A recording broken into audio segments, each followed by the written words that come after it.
What's up? Day 20 of using Chantix to quit smoking after 30 years. I'm doing okay. I'm failing a little bit on the quitting part.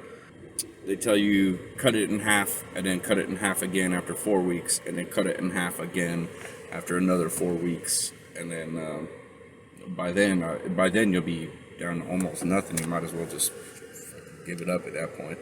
The cravings are still very prominent, so Chantix is not doing a whole lot for the cravings. I did notice though, if I don't have any smokes left, it's not bad. I kind of understand it from previous addictions, but what I mean is if I leave the house and I don't bring any with me, it's fine. You know, I might get a little irritable and a little craving happening, but it's really not that bad. So I guess I just need to go on a road trip or something for like a week. Anyway, side effect wise, I'm just really fatigued still. Sleep, man, last night I woke up at 1:30 and like I just did not go back to sleep. I laid there with my eyes closed.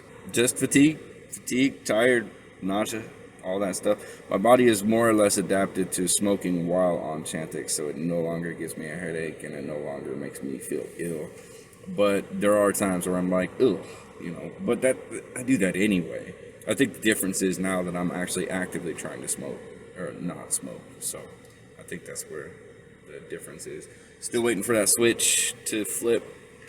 Still considering microdosing, and I'll let you know how that goes, if that goes. Cheers.